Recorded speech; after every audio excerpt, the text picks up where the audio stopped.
Welcome to Dead Drifters Society.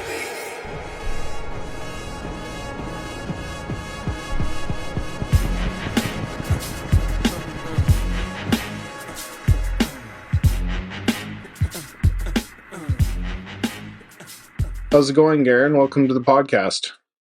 Thank you. Right on. So I guess, where are you located? Let's start at that step. Yeah, I'm in Oregon in Corvallis, which is about 90 miles south of Portland. Okay, cool. And have you lived there for quite some time, or? For, just over 20 years. Nice. Okay. Yeah. And you like to chase what mainly? Um, I- Trout and steelhead, it would probably be my top two. Right on. How'd you get into fly fishing? So growing up, my dad fly fished, and I he would take us fly fishing, and he would tie his own flies, and we'd watch him at the kitchen table tying flies, and I got a fly tying kit when I was pretty young, probably 10 or 11, and that really took off. I grew up in Idaho, so we did a lot of dry fly fishing in rivers. That was probably our favorite. Um, and then in college, started going to like fly tying shows, fly fishing shows. The local fly shop had tires at the like Saturdays in the winter to go and watch, and learned a lot from those and met a lot of nice people. Um, and then moved to Oregon post college, and got involved with the fly tying expos here and shows. Yeah, that's pretty awesome. And Oregon's just a great place to be. Yeah, I guess Idaho as well. It's two great places to be if you like fly. Yep. Yeah. The Pacific Northwest is wonderful. Yeah, amen to that. Yeah, so something when I was looking over your page, like I mentioned when we were off air, is first of all, you're an excellent fly tyer. So I thought that was everything I saw in there was beautiful. But once I realized that you're making your own hooks, I was pretty impressed by that. So curious if you can just run me through kind of how that process all started. Yeah. So first of all, it's a very small niche. Uh, there's not a lot of people doing it.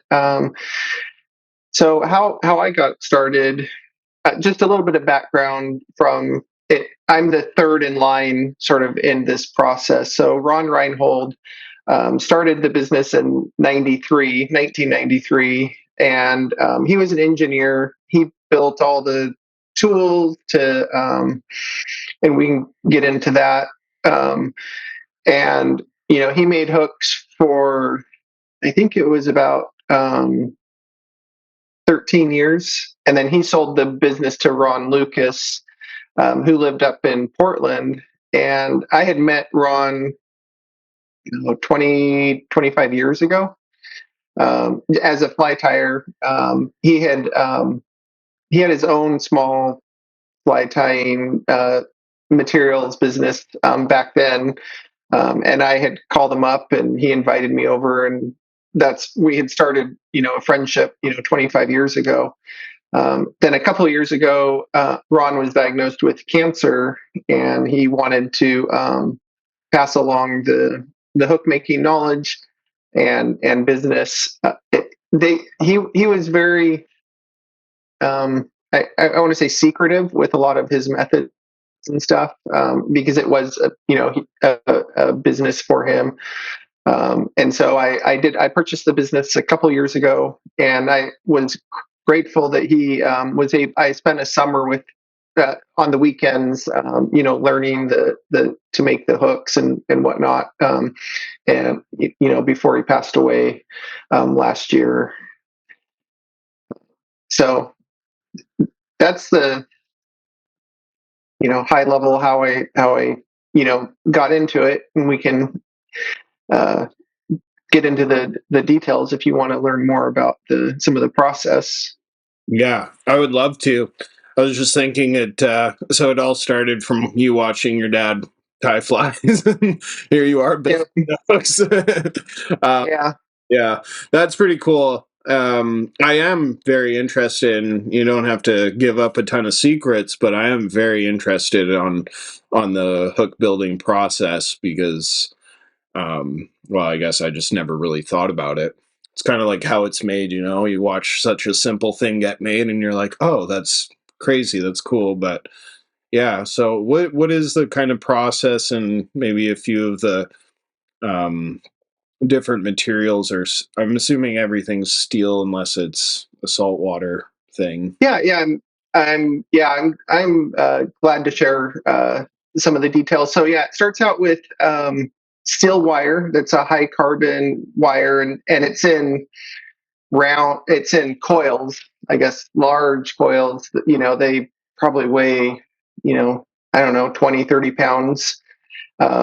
And then the first step is you wouldn't think that it's difficult, but to straighten the wire. Who would have thought, just to straighten wire itself is, a trick in of itself. So Reinhold had built a machine to thread the wire through, and I don't know exactly what it does. It hits it to straighten it, and then at that point, you Reinhold, he has there's probably like 18 different hook styles that are, and these are all reproducing like Victorian, age hooks. That's the whole idea of blind eye hooks. And so he has all the specifications on how thick the wire should be, how, the length of the wire, the lengths of the points, the barbs, all of that. So the first step is to cut the wire to length, depending on the size of the hook that you want to make. And then the process then goes, for a blind eye hook, there is a taper for where you would tie in the gut for the eye, and so that gets tapered, and that's using a machine. Basically, it's a sander, and the wire at this point is very soft. Well, it's soft, so you can bend it pretty easily. You can work with it, and that puts the taper on it. And then the next part is cutting the barb into it, and there's a not a machine, but a tooling that Reinhold built where it will take. Basically, it's a metal chisel, and it will cut the barb into the hook. It's as simple as that sounds. It's one of the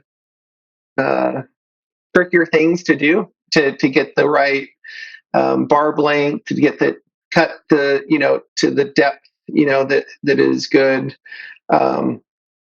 And depending on the size of the hook, some of the hooks, are rather large. And so cutting that, the barb, is a lot of metal sometimes too. So, it has to be very sharp.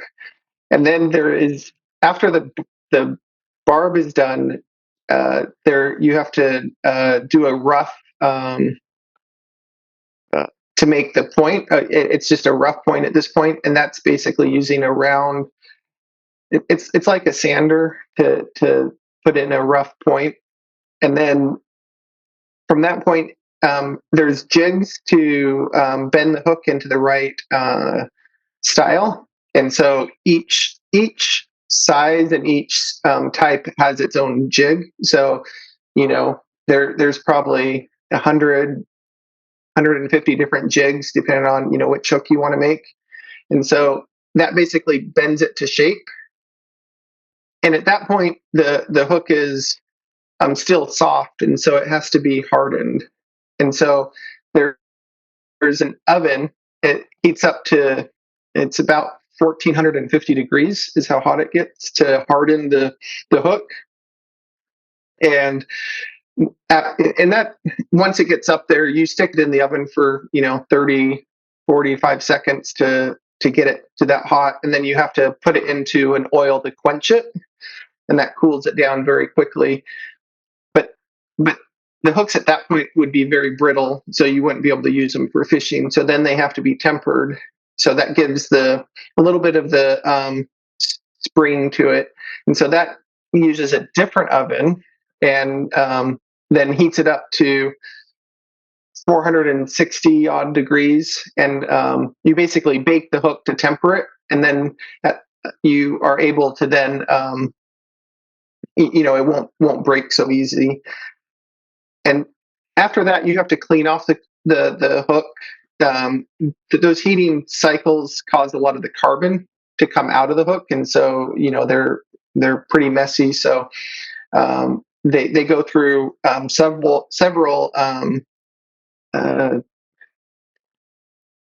It's like not like rock polishing, but it's sort of like that, where you put them in a tumbler, and clean them off, and then you do all the fine detail work. So you make the points nice. You add gutters to them. If there's a little bit of reshaping to the barb, and then at that point there's still steel, and so the last step is to put the black finish on them, which is called Japan, or Japanning the hook. Then it's the process to make the Japan itself. Luckily, I have a lot of it, because it's sort of not it's very tough stuff. It's made out of like basically what asphalt and other stuff, and the process, basically you dip the hook into that, and then you wipe off the excess, and then you bake it, and by baking it hardens it, and it's like they did hundreds of years ago to put the Japanning on the hook to protect to keep it from rusting, and to protect the hook itself. And at that point, depending on the Japanning, sometimes it takes a couple coats. Depends on how thick you want it and how much Japan you want it. So, and then you bake that for a couple hours, and you have a hook. Wow. Yeah, that is definitely a little bit more than I thought. I don't really know what I was thinking prior, but something that kind of like stood out to me. There's one time where I got a pack of hooks, and I found two within the pack that were soft, malleable, and I just thought that was strange. But now hearing the actual process, I realized that those must have somehow not got baked enough, or they completely missed that step, or something weird. Probably, or baked too much, and it became a annealed wire again. Yep. Oh, okay. So the other thing I was curious about, so first step is creating the taper on the eye, so it can kind of fold into itself. I'm assuming that's what you were talking about, right? Well, these are blind eye hooks, so these are hooks without eyes. Okay. That then you tie. Back then they used silkworm gut that is twisted to create the eye, and so people using these hooks are usually replicating flies that from a couple hundred years ago. Yeah. And so they want to be like the hooks were a couple of hundred years ago. Wow. So it's like fly fishing's already a niche. Then we're going into like spay fishing and like classic flies and stuff like that. That's super niche. And then we go a step further into like the most nichest of niche, which is blind eye hooks. So when you said you were creating that taper at first, like the first process, is that just to have like a solid place to tie onto so it doesn't slide off? Well, it's because when you tie in the eye, it has a lot of bulk to it, or tie in the gut, it has a lot of bulk to it. So having a tapered eye creates less bulk. And you'll find hooks that are blind eye hooks that don't have tapers, and then there's different ways they there's like marked blind eye hooks, and that has like they have like indentures into them, and that sort of holds them. But the taper is really just to make it a cleaner looking fly, so it's not quite as bulky. Okay. And then when you're talking about chiseling um the uh the barb into it, so then you just kind of have like a wire that's straight down, or that's, straightened out. One side's got that taper, and then the chisel would kind of come in on an angle and just very, Yep, delicately, in a sense, with a lot of force, I guess, kind of slice into it on the right angle so that it kind of lifts up and isn't too thick but isn't too thin. exactly. So yeah, it's a jig that has the chisel in it, and then it has the settings on depending on how thick the wire is, and how big the hook is, and then how far it cuts into it. So like larger hooks, you cut more into it to create a larger barb. Smaller hooks, will have a smaller barb. And so then you have the height, and then the how far you cut into it, the depth as well. Wow. Yeah. And then curious about the jigs that actually form the shape. So the wire at this point is still malleable, and then you're saying that you have roughly 100 jigs to bend the hook on. Is this like a little? I don't know. For some reason, I was imagining like a little piece of board, like wooden board with like pins on it, and you wrap it around. But are you building these by hand? Is this all kind of by hand, or is it mostly machine process? Well, so the to do the taper, that is a machine, and to rough out the point, that's also a machine. That is, when I say a machine, it's like a sander, and then but it's still by hand. You're putting it in it. You don't just put the hook in and it does it. You have to. It's like woodworking. You're using some machines to form them, but it's not like a factory type machine where you just put in all the metal and then it does everything for you. Yeah. Okay. Yeah, So that's so that yeah, yeah. So the jigs, like you were mentioning, the jigs are metal, just because they stand up to wear better. And Reinhold and Lucas both made Lucas made it several styles of his own. So he created the jigs. He had some metalworking background, and they're probably like a quarter of an inch thick, and then they just go in the shape of the style of the hook that you want. And so there's a like you can't just use your hands to bend them around. Most of the steel is too strong for that. So there's a machine that not a machine. There's a jig. You set the jig in, and then it um, you take it and it you pull it around to bend it around it. If oh that makes sense. yeah. So the jig So put into something that kind of holds it tight, and then the wire gets like pushed around it yep, yeah, to form it. And so, well, at this point, like you said, it was still malleable. And as you're kind of moving it around the jig, once you like go around it and you let go, or however that is, um, it doesn't just like spring back; it stays in that shape. And at that, yeah, you kind of lay out a bunch, then cook them, um, and then take. yeah.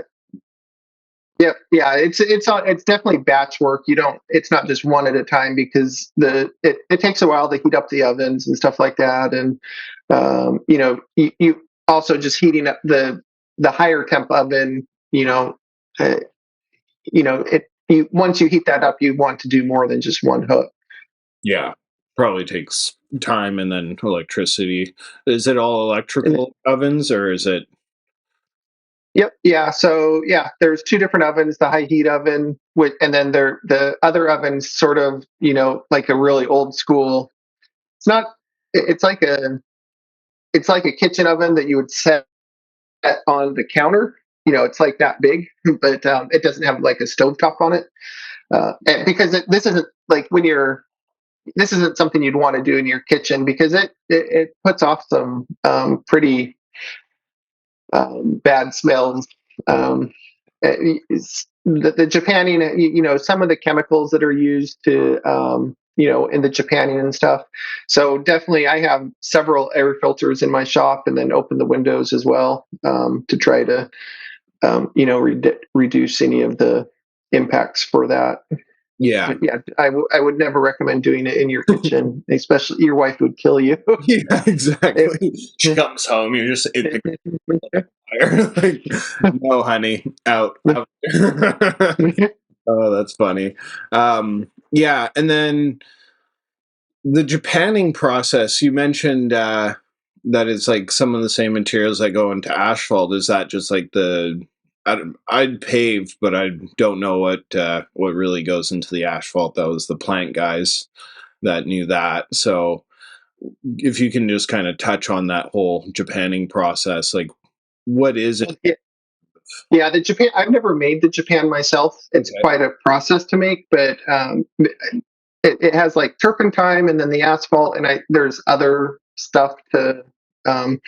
I've been told that it's a similar formula to what they used to make to when they painted the Model Ts, like back the old Fords back in the day. It's one color, black, and it's a similar. I've been told it's a similar material like that because for cars you have to have a very tough paint. It's not just like the paint you paint on your house. It has to withstand the road and stuff. So that's along the lines of what it is. Wow, I am slightly more impressed by a hook now. I'm holding on right now But because that's what I do when I'm on podcasts is I play with hooks and brush the feathers. It gives me something to do. But yeah, there's definitely a lot more involved than especially by hand. I'm sure the factory hook making is it's all automated and stuff, but to make these, it is it is a process to make them, and that's why also they are pretty expensive. The cheapest hooks are $14 each for a handmade hook, and they go up for some of the larger ones, $30-$40 for some of the larger ones. yeah. Um, Yeah, when you get into the classic stuff, I guess, especially if you get into the classics, something as old as 200 years, um, yeah, things get expensive real quick. The feathers you got to use and everything, but now down to the hook as well. Um, so, do a lot of people like what is the market for that? Like, it's one of the first. I think I've seen it before, actually. Now that I really think about it, I've seen hooks without eyes on Instagram, where like it was tied in something for you tie your tippet to. But is there a pretty big group of people that are doing this that I've just never seen, or is it Yeah, niche? it's pretty niche. I would say it's I would say it's a couple hundred to maybe 1,000 people worldwide. Wow, Um, that's cool. but they usually are really into it. So there's a, a fly tying show, so to speak, that it's called the Atlantic Salmon Fly Tyers International, or ASFI, Atlantic Salmon Fly Tying International, that has been held every couple of years, and then COVID threw a wrench in it. But it's been in Seattle, and then in Canada, and it's going to be in Calgary this year. So, people from all Europe and Japan and all over the world fly in and you know hang out and tie flies for the weekend, and it's open to the public. It's like a fly tying show where you can go and watch people. So yeah, it's very niche, but people are really into the people that are into it are usually diehard fly tying people. Yeah, 100%. What when is it in Alberta?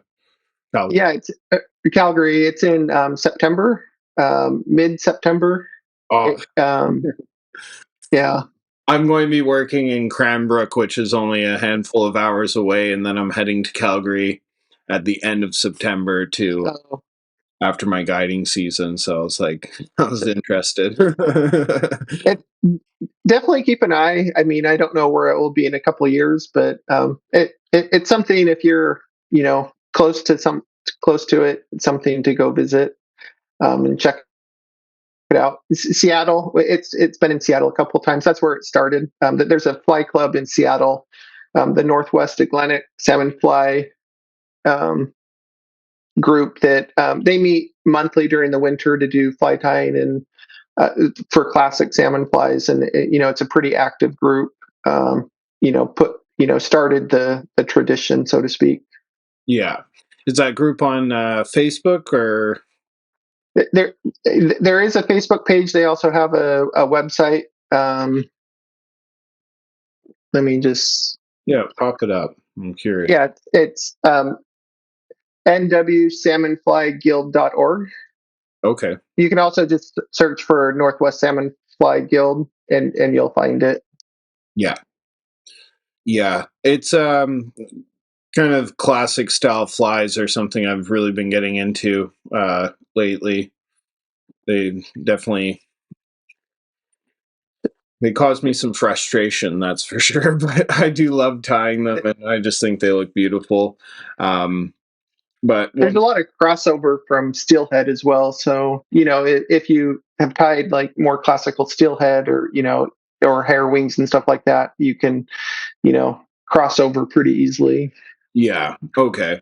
Yeah, and I've seen like the classic salmon flies, like especially the more intricate ones, kind of blow my mind, and they're impressive. But yeah, I guess I'm more into the steel-headed kind of variety of that because I live on Vancouver Island, so I'm not dramatically far from you, but yeah, we obviously got steelhead up here, so yeah, that's pretty cool. And then you guys also do some different tools. What are the tools that you guys build? So I sort of just happened to, basically the bodkin is the one I've been doing, and that's there was another hook maker in Japan who would make bodkins out of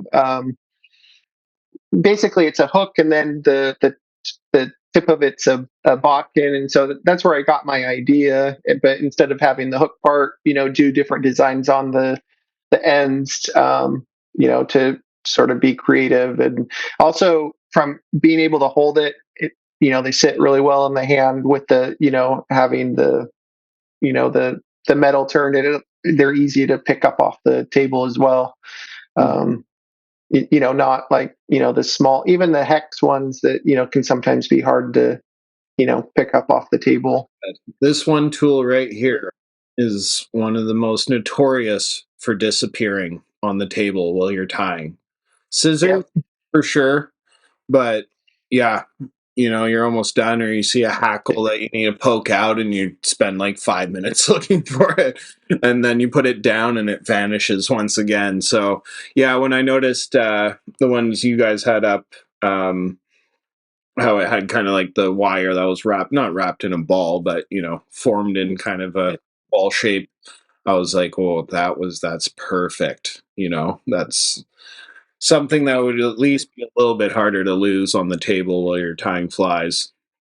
And they're unique, one of a kind type of things. Everyone takes on its sort of its own form. Even I don't think I could replicate some of them, even if I tried. Yeah. So you just kind of like I guess it's minus a few processes.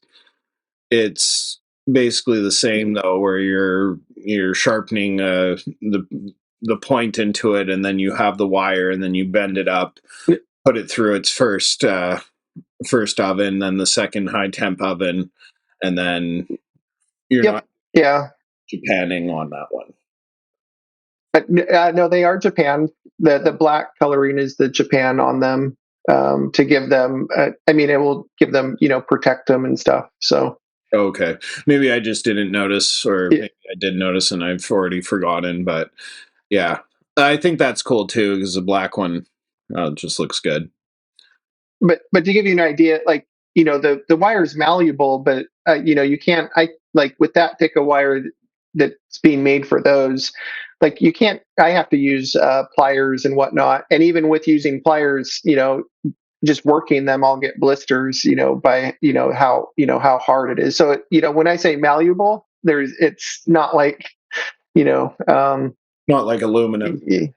yeah, where you can just, like, some of the smaller wire is, for the smaller hooks, or, you can bend quite easily, but like what's being made with the bodkins, are, they're hard to bend. Yeah. Yeah. Wow. The thought of losing like a $30 hook in my head, let alone the materials that you put on it, that would be a bit of a.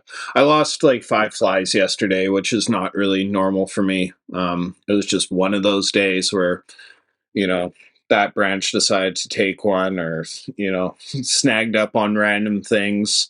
The water was pretty dirtied up, and so sometimes I just didn't realize what was around when I was swinging into it, and yeah, good recipe Yeah, for flies.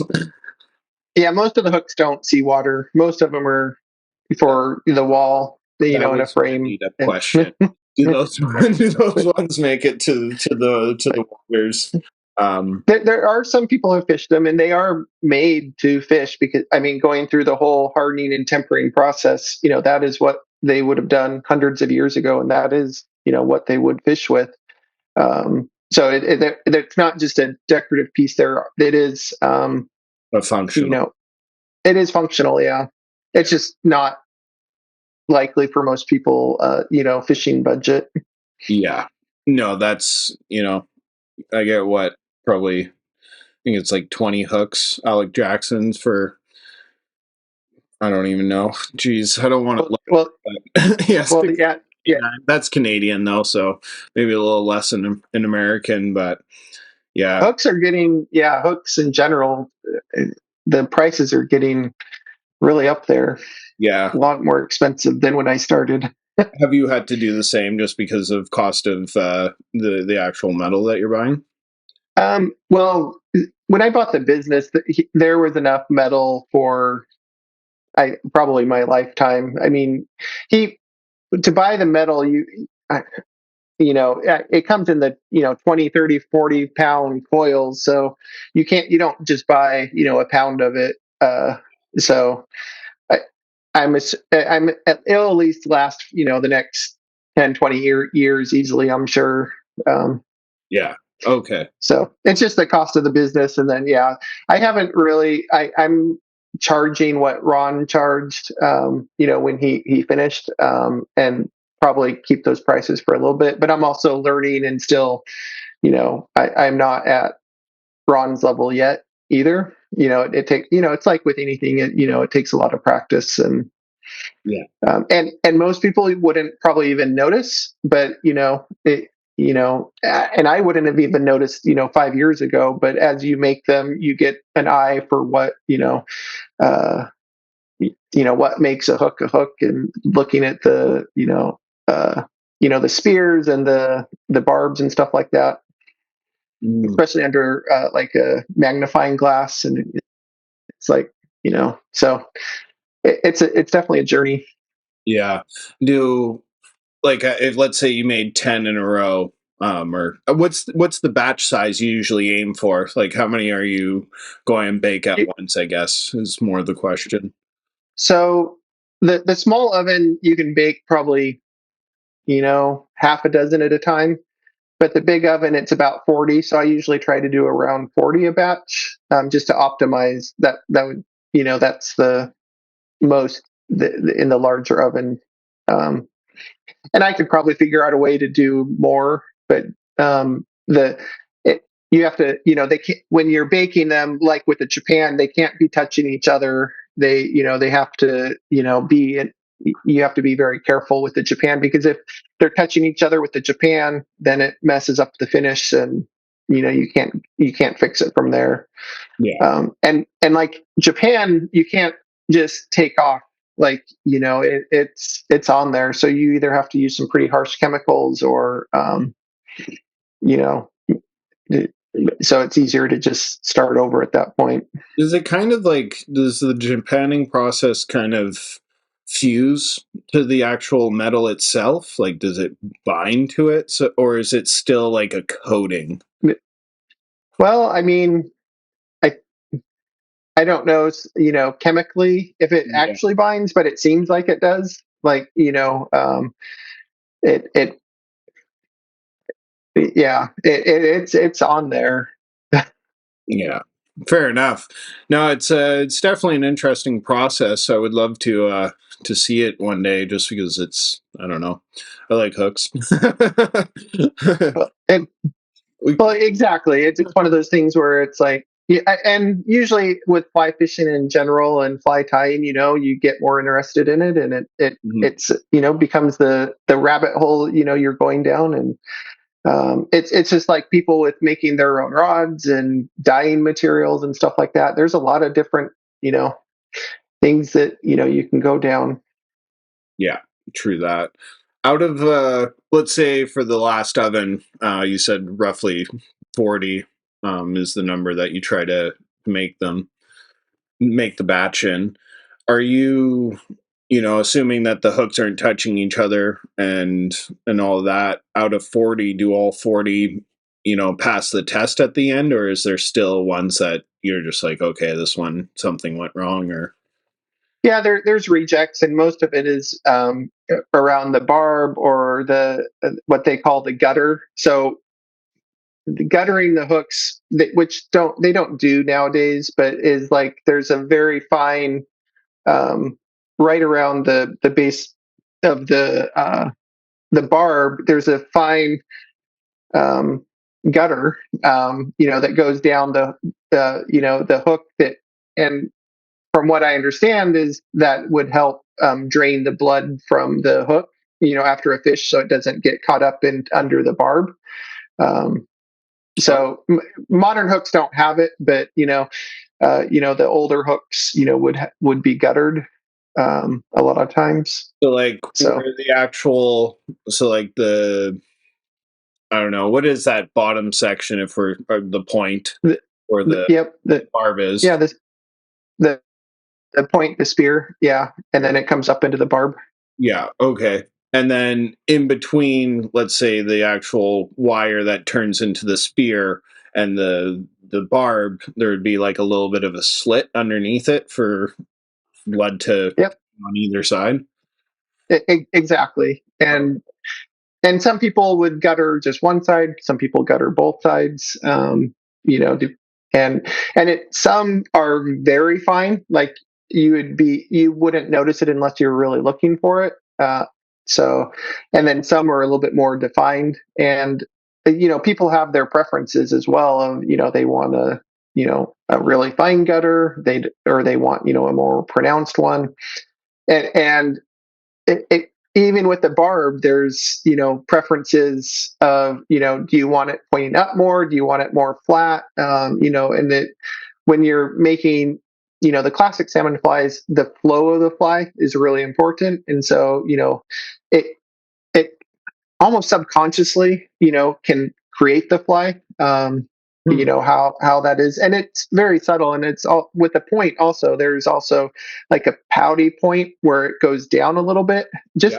just a little bit, and so that's called like a pouty point, is what I call it. So some people like that, some people like it more straight. Have So have you ever seen, like, I'm just imagining, like, we got machines doing this, tools that we're using, all that. Have you ever seen someone make an hook like the old fashioned way, like without electric machines, or, so there are hook makers that do that. The one in the fellow in Japan, Yashiro, he does not use machines, and there's also a hook maker in Italy who does it all by hand as well. uh, I haven't. I've seen Yashiro's, do some of his work, and it's pretty amazing. Um, so I, and then there's some books that have some that talk through it a little bit. Don't have a lot of photos because there weren't photos back then. mhm. So that's sort of my knowledge about it. Yeah. but Yeah, it's amazing that they did this 200 years ago, that's with what a I'm thinking. fire and That's exactly what I'm thinking. I'm like, oh my god, and trust Japan to be the one that is doing it, because it's, yeah. I mean, the craftsmanship that came out of Japan that far back is very impressive. Between their blades that they're making, or their knife making skills and swords and all that. But yeah, metalwork, crazy. Yeah, that's a bit. It's very impressive to think about it, but very interesting for sure. So, now we've talked a little bit about that. I'm just imagining kind of your life right now.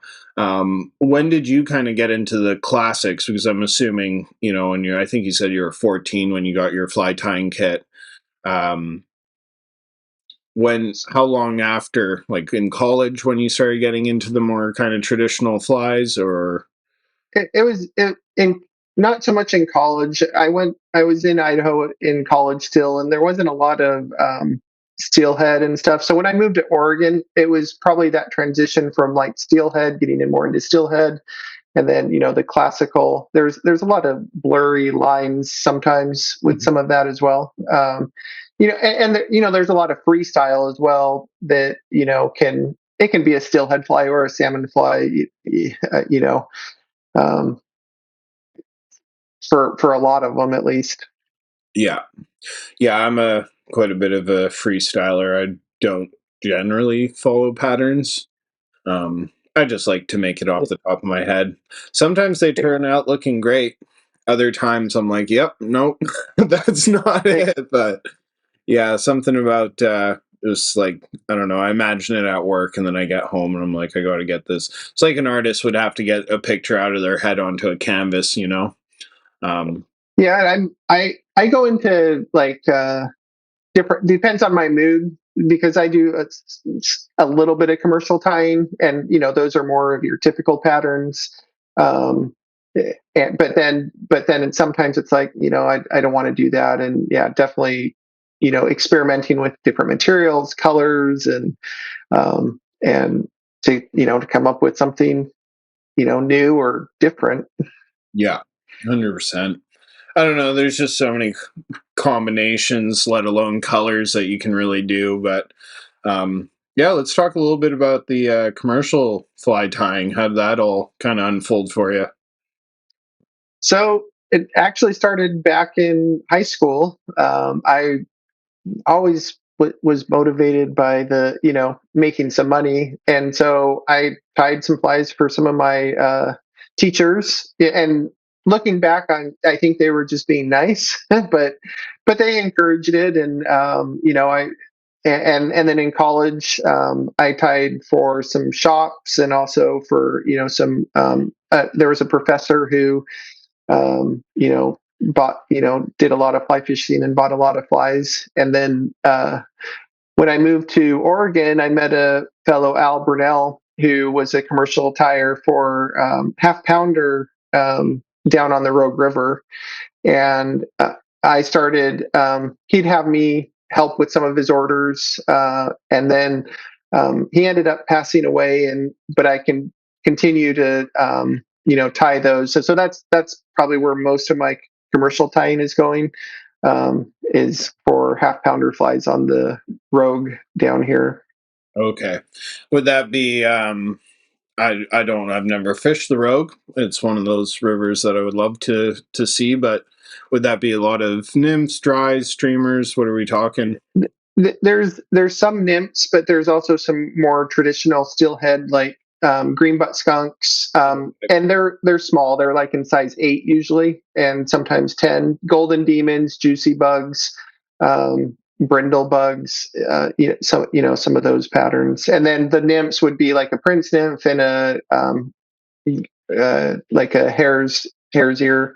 A lot of caddis type imitations, because they're actively feeding. The half pounders come back into the river and are actively feeding. They're it's not just like steelhead, imitation, but they live in the river and are actively feeding again.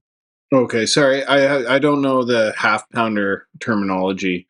Um, Yeah, so basically, it's a steelhead that's been out to sea, and they come back after a season, and they're about a, 16 inches, 14 to 18 inches, somewhere around there, and they will live in the river before they go back out to the ocean again. Before they're mature to spawn. So there's the Rogue River, and then there's some also, I think, in the Klamath and Smith rivers as well.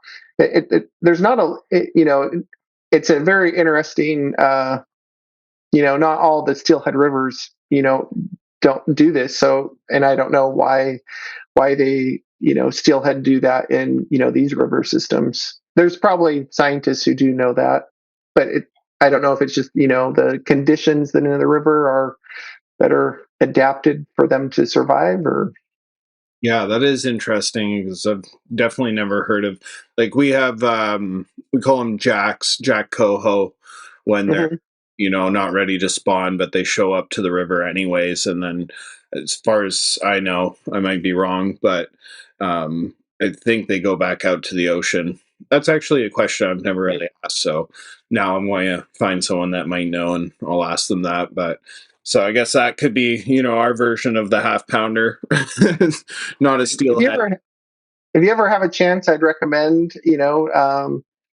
fishing for half pounders. It's a lot different than steelhead because you can catch on a good day 20, 30 half pounders, and so they're much it's much more active fishing. It's not like the one or two steelhead, or you were lucky to get a steelhead type of thing. That's what I'm up against right now. Oh man, it's been a stressful. Last year I lost a lot, and then this year is I've hooked one, and I'm just like, It- time's ticking. Time that is ticking. It's not. that is the life of a steelhead fisherman. Yeah. Yeah. Yeah. And then it's always days that I work 5 days a week, and it's always days that I'm working where my friend's like, dude, river was hot today. And I'm like, yeah, I kind of hate you right now, but it's c'est la vie. That's interesting. So the half pounders, do they go back out and then eventually turn into full pounders or But whatever? full steelhead, yeah, and then Okay. that's how I understand it, at least. Yeah, they will go back out. I don't know. I think they're either in there for like 6 months or a year in the river system before then going back out again. Okay. Do those come in? When would they be coming in? Like, are they, Y- even though they're a half pounder, are they considered like a summer run? Yeah, I'm confused. You y- explain it. Yeah, it's usually summer, so August, September is usually the best times to go fishing for them. Okay. August, September, October, yeah. So summer, fall. And then there would still be like summer runs coming in at that. Yeah, they have some. Yeah, they have summer steelhead runs as well. Yeah. Um, so Yeah. Huh. That's food for thought. I never heard of that before, so that's pretty cool. And they're just looking the same, like they look like a small silver rainbow. Do they color up before they go out? I guess they're not really spawning, so no need to do. yeah, no. Yeah. Yeah, that is interesting. 6 months to a year, eh? They just chill out in the river, eat bugs, and And, and hopefully I could be off on some of that. I not an expert when it comes to that. So yeah. Well, and with steelhead, it's kind of, I don't know, it baffles me that there's not more research done on them, or that, at least I haven't seen it. I know some people know a lot more than everyone else about them, but yeah, they seems to be kind of I don't know, like a bit of a mystery, especially once they're out in the ocean. There's only so much data on them, which is interesting in itself. But yeah, what a species, eh? it is, and yeah, and they're different here than they are in the Great Lakes, and yeah, it's its own thing here. Yeah, no doubt. Um, Kind of going back to the work thing, are you the only one making the hooks?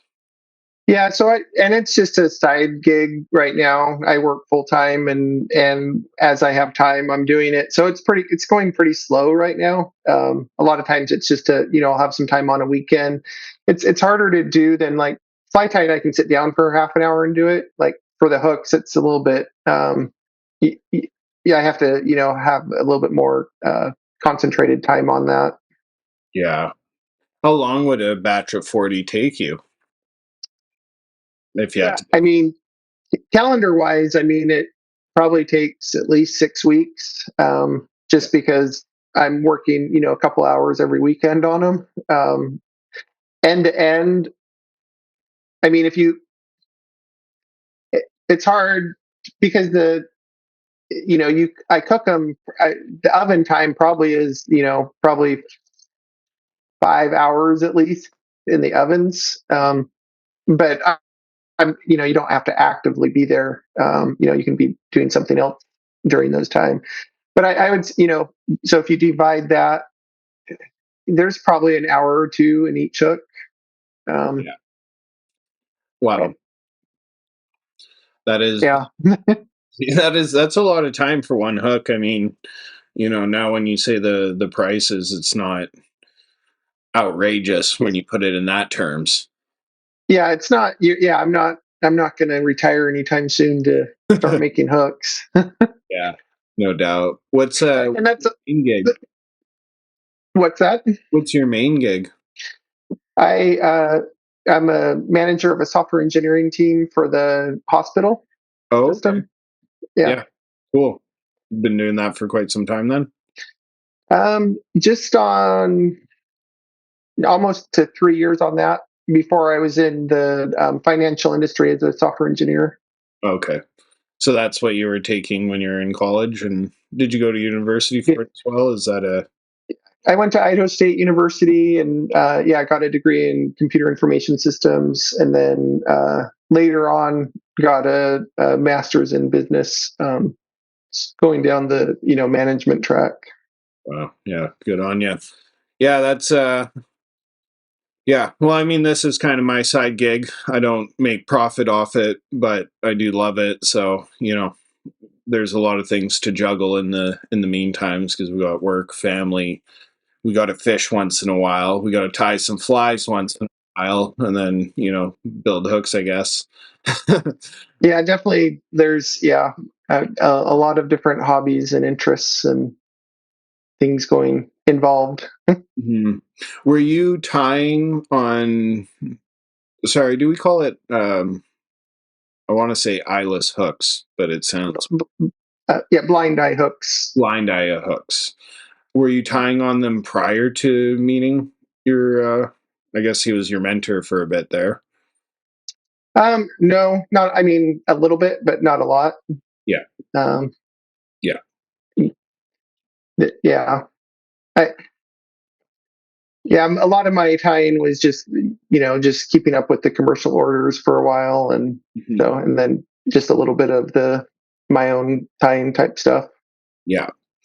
Yeah, but now you like to tie on them, obviously. Do you tie ones that don't work out that you don't go to sell, or do you still tie on the ones? I I still haven't tied on one of mine yet. Okay, fair enough. But I do have rejects, and I donate those to people, or give them away and stuff. I'll be donating some to the Northwest Salmon Fly Guild. Yeah. So tires who want to tie on it, and a lot, most people probably couldn't tell that they would be rejects, but they wouldn't quite make the cut to sell. Yeah.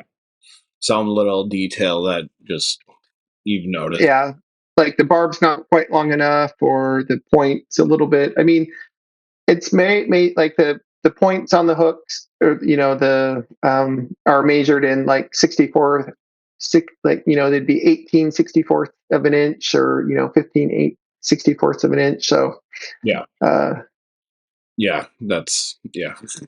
I work in I work in 16s for construction, so that's getting into some fine furniture type stuff. yeah, Finer than have to pull out the magnifying glass. Yeah, exactly.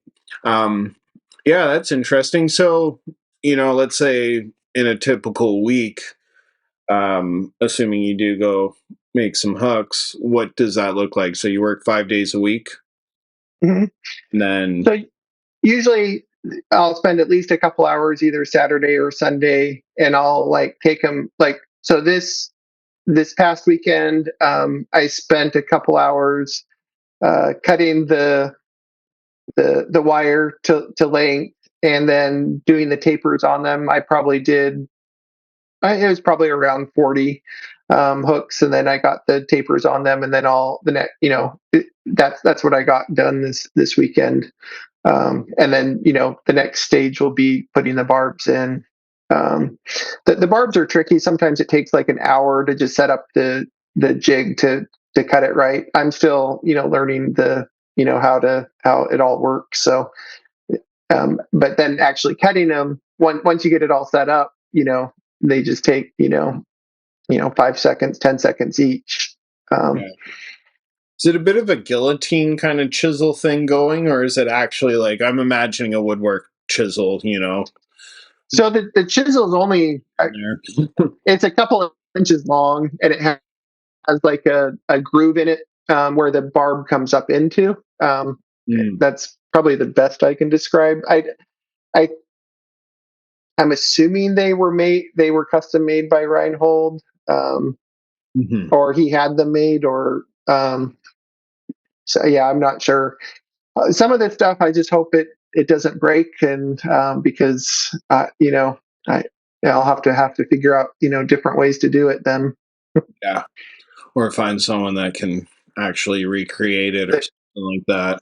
yeah, become friends with a metal worker Well, they're or out a machinist. I Yeah. know a few metal workers that like fly fishing, so I'm sure if you poked and prodded around, you'd figure it out. But yeah, I feel you. Things not breaking is nice.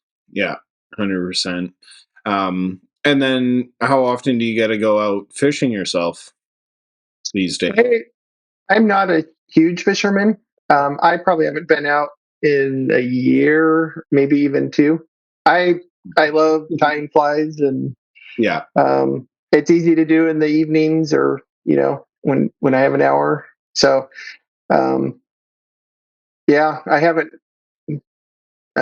been out for a while. that's okay. When you get out, it'll be that much more special. Yeah.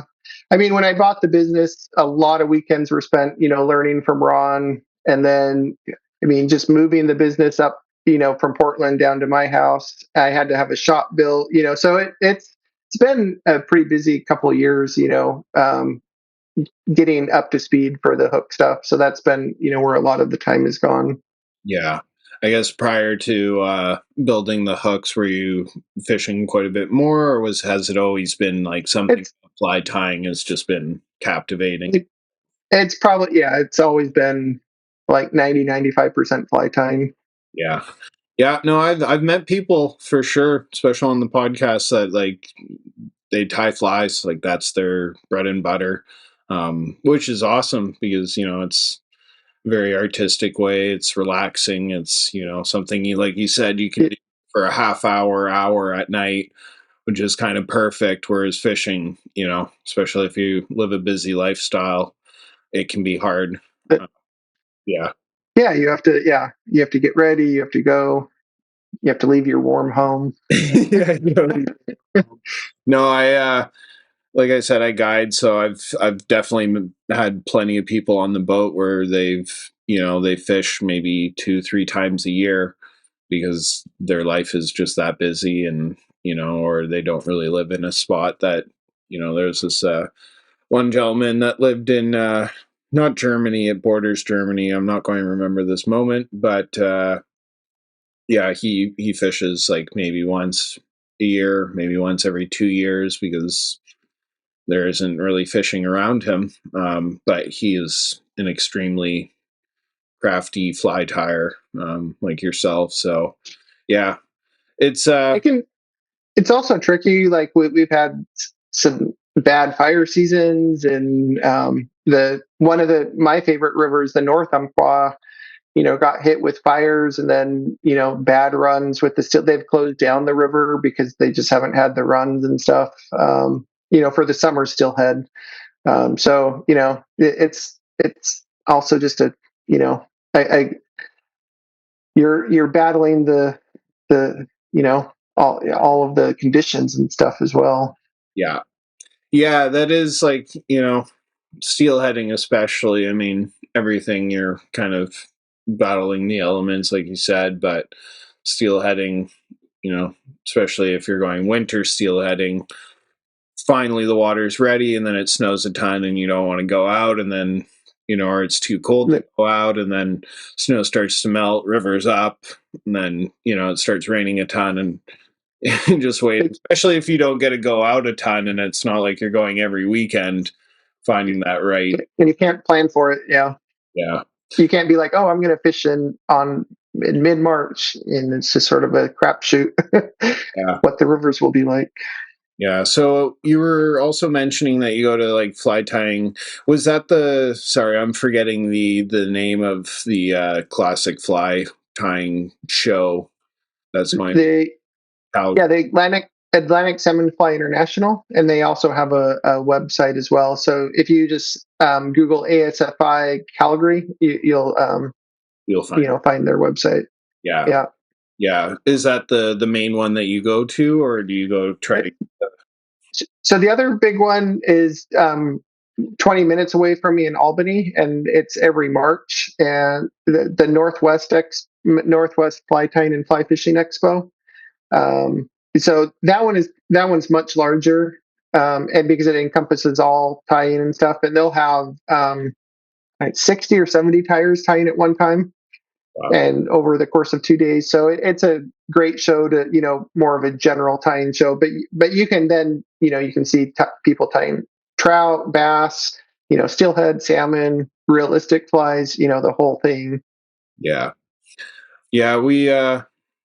I mean, I guess in Vancouver and Alberta gets quite a few kind of fishing shows. But Vancouver Island, we get a boat show that incorporates some saltwater fishing, and then a very small portion of it incorporates like lake fishing, and then a even smaller portion of it incorporates fly fishing. So I've only been to that one, but that's why I was kind of stoked, and I was like, oh, maybe I'll get to go to Calgary and see this, but I bet you I'll be working.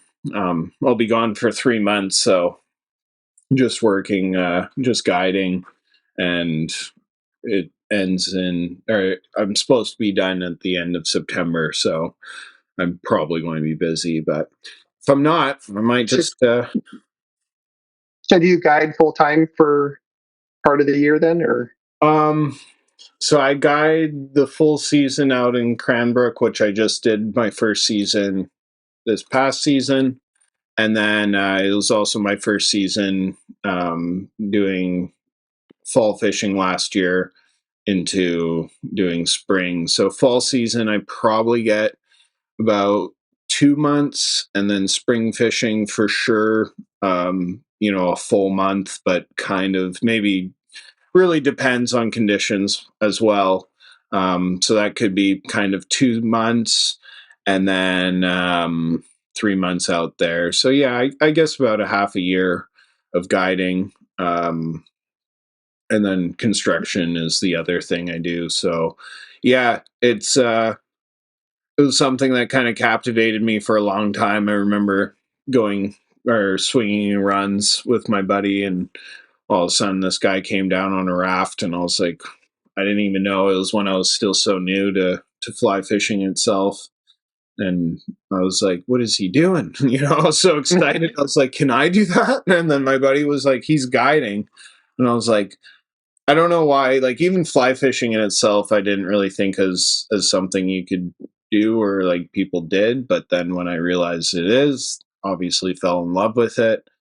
And then when I realized you could guide, it was like a light went off in my head. I like talking to people. I like, not massive groups, one-on-one, Mm-hmm. two. Yeah. That to me is the sweet spot. So being on a 3-man raft where it's me and 2 other guests, that's, kind of my sweet spot with people. So yeah, it just kind of fit together. And so I spent as much time as possible, learning what I could on the rivers, but I always had it in the back of my mind I wanted to guide. And um, last year I was talking to a guide for some time, had him on the podcast, talked to him a little bit more, and eventually just, asked him, can I guide for you? And yeah, so he told me he had a boat, and I got a boat.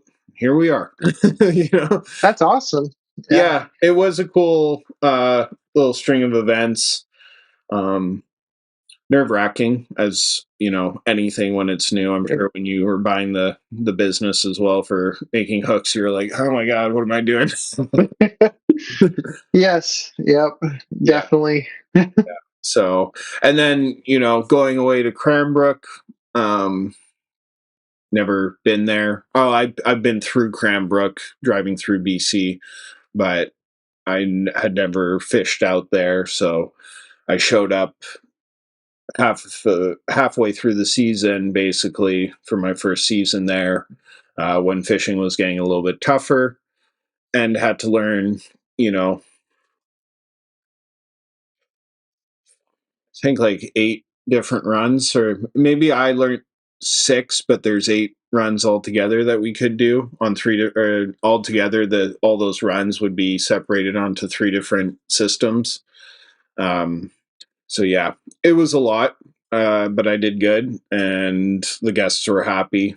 I had one extremely humbling day where I was like pulling hair on my head, kind of losing my shit because everyone was like, all the other guides, we chatted in between us when things were tough and texted kind of like, hey, what's working for you and stuff, and they'd be like, this fly, and I'd be like, out of the 100 dry flies I have in front of me, I do not have that one. And they'd be like, oh, you got to have that one. And next day it would be the same thing. Oh, you got to have that one. And I'm like, oh my God. So yeah, it'll be one of those things. I do plan on doing it. I absolutely love guiding. It's not even really for the fishing. It's kind of just being on the water. I mean, it's obviously for the fishing, but it's being on the water, being with people, and teaching them something that I absolutely love. And Yeah, I'm sure it's different than fishing yourself. I mean, it's helping people a lot. It's not probably you probably don't consider it like fishing. Like you're not going fishing. Yeah, I'm not fishing. That was one thing I was nervous for when I was getting into it was, am I going to be able to sit there and not fish?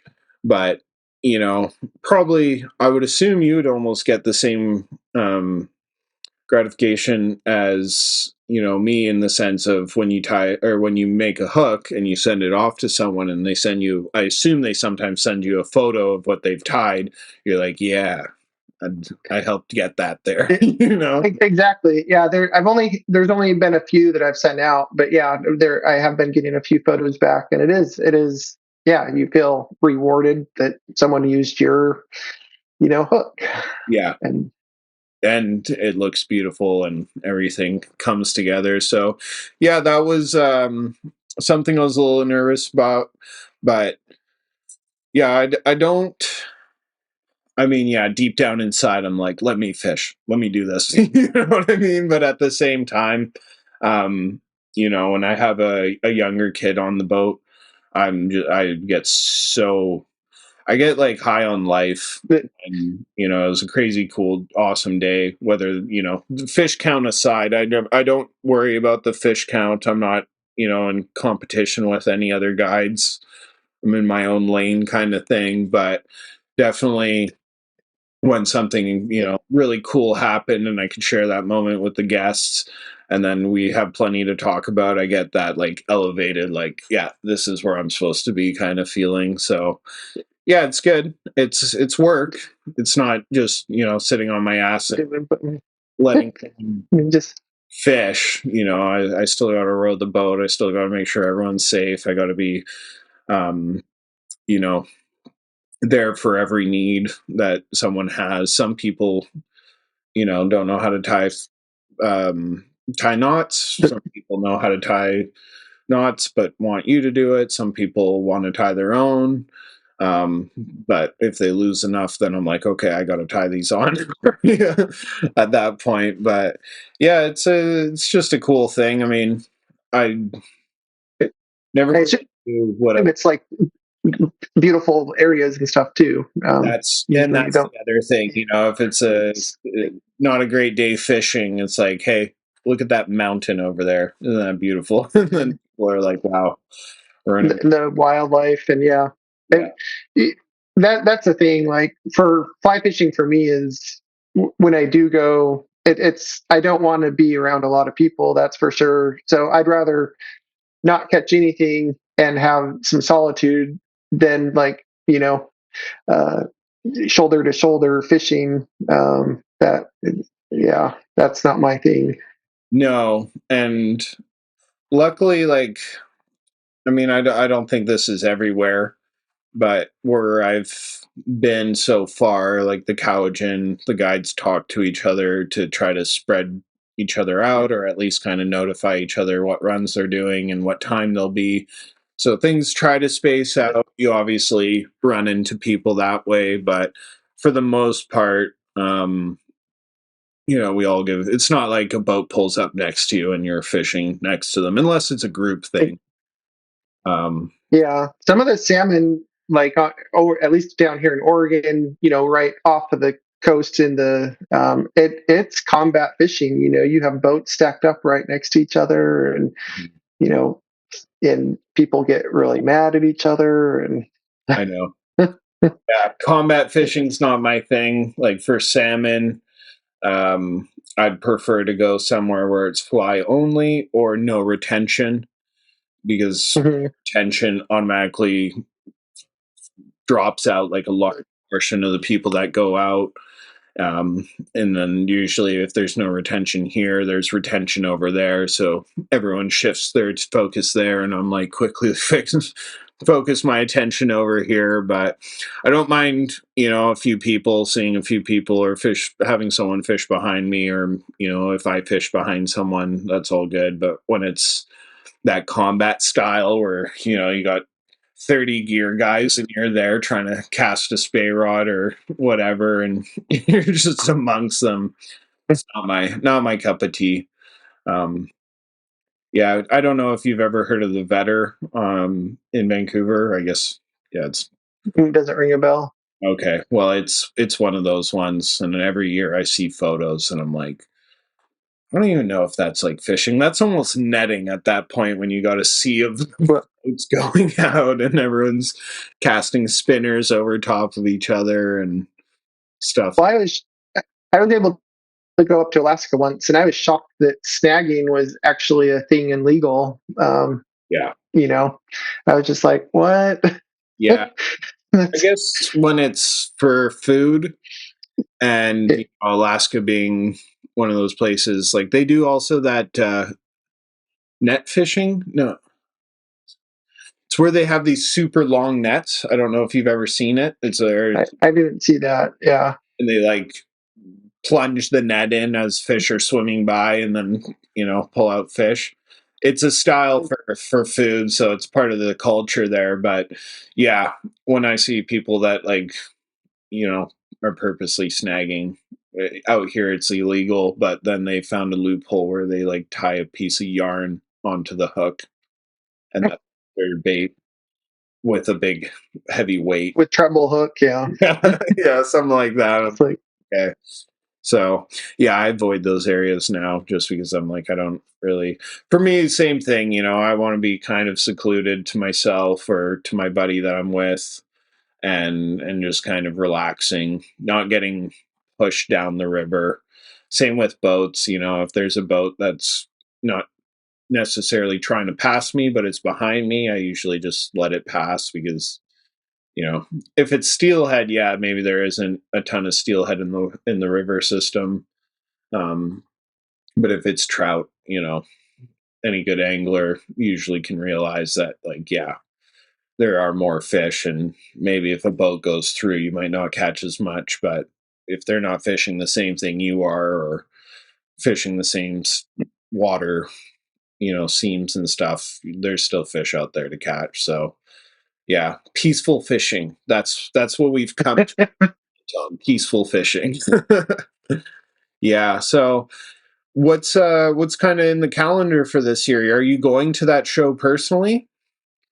Yep, I'll be next month is the show in Albany, the Northwest Fly Fishing and Fly Tying show. So that's coming up really quickly, and then in September will be the Atlantic Salmon Fly International.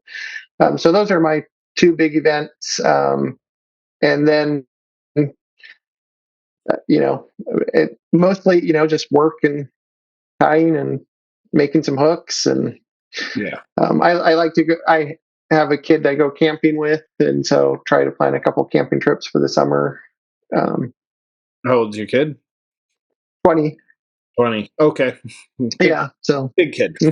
yeah. Yeah, no doubt. Yeah. Short kid. But Big kid. luckily, they still like to go camping, so I'll take it. Yeah, no, 100%. That's good. I definitely pondered. I'm like, okay, I gotta be fun enough that the kid wants me to stick around throughout his life, but also I need to be stern enough so that he has got what it takes to make it through this world. There's a nice fine line, I think. Yeah, that's pretty cool. And so he was raised pretty much in Oregon. Yep. Yeah, born and raised. Cool. Yeah, is he into fishing? Well, yeah, and they're non-binary, so Okay. they use they them. Yeah. Oh, that's okay. For sure. Yeah, no, they're not into fishing. So a lot of times when we go camping, I like to spend time with them. So that's why I'm not fishing. I don't want to go off and fish when I can spend time with them, on hikes or going looking at waterfalls or playing in the river and things like that. Yeah. Yeah, 100%. No, that's good. I mean, camping's one of those things, especially with the family, that just getting out and being together is awesome. I like camping. I haven't been doing it a ton because work life and all that, and then fishing and whatnot. But my son's he's 4 and he enjoys Oh, okay. the fly rod. He doesn't really know how to use it yet, but I bought him one of those little Echo Gecko ones, so he's practicing away with it, and it's it's a cool thing. I hope It won't be long. no, I mean, I started fishing. I started just regular, fishing before fly fishing, and I'm sure I was in grade school, bicycling to the river or lakes. I grew up in northern Idaho, where we had a lot more lakes and stuff. And yeah, so you don't have to be very old. no, yeah, that's kind of it's definitely part of my dream is obviously wanting to share it with people. So he's one of the people I'd like to share it with, and he talks about it a lot.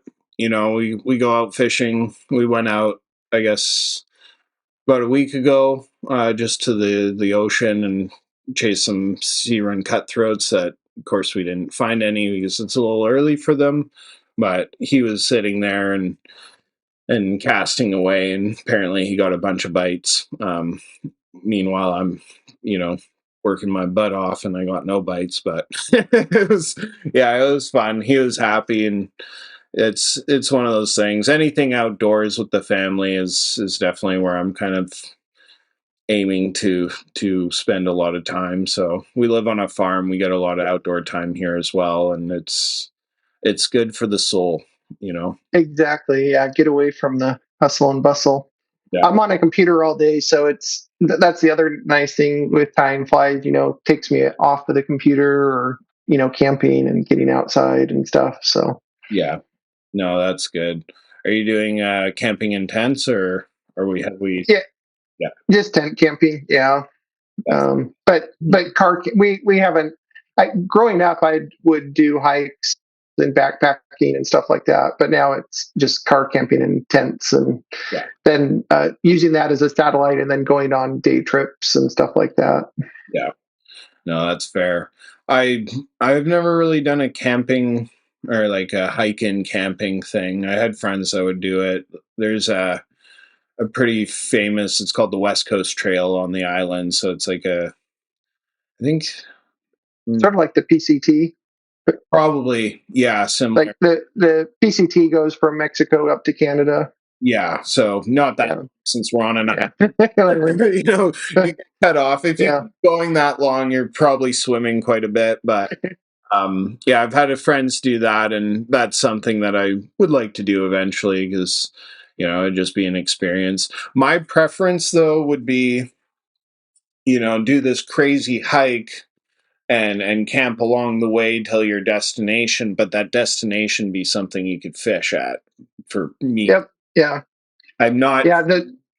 into just Those high those high mountain lakes are a lot of fun to do that. I mean, we would do that a lot because whenever you have to hike somewhere, it doesn't get as much pressure, yeah, and usually those fish, can be really hungry and aggressive, and so yeah. having, Growing up, we did a lot of that. yeah. And they haven't seen all the fly patterns, and they're more curious. That's not all the time, but yeah, high alpine lakes. Plus that is like, you know, that's a photo worthy area for sure. Like every time, sunsets there and whatnot. Yep, and wildlife, and yep. Yeah, Well, I have lots of good memories with those trips. There's one trip up in Canada. It was a canoeing trip. Bower, I think in Canada they're provincial parks, but it's like a 70-mile canoe trip around a series of lakes. I think like 5 lakes. That was a lot of fun too. yeah. And then there's some portaging, but same thing. Canada is awesome. Yeah, I got a love hate right now. I spend a lot for food and gas, but aside from that, yeah, I mean, the things you see out here, and I haven't been down through a ton of the U.S. I've been in a few states, but yeah, we got some beautiful areas up here. A lot less people, I guess, as well, so that allows you to feel a little more secluded. Um, but yeah, no, I mean, sometimes even like this island, the percentage of places I've really been on this island, when you think about it, is like probably under 0 point something percent because there's just so much to venture out to. But yeah, we'll get there. We'll find some more stuff to see. That's for sure. It's definitely the number of places to explore. Also in Oregon, I mean, you have the coast, the coastal range, and then um, uh, y- the mountains, and then the deserts. There's definitely a wide range. Yeah. So a little bit back onto fly tying, and then we can wrap it up. But because you're doing the commercial thing as well, what's your favorite style of tying? Like, what's kind of what keeps you when you want to tie a fly? Generally, what will it be? I mean, I have a lot of swings. I grew up tying dry flies, so that has a heart. Something. But I also in college I learned how to do some woven body flies, and then I got into kumihimo woven body flies, which take 16 strands of floss to do like these intricate bodies and stuff.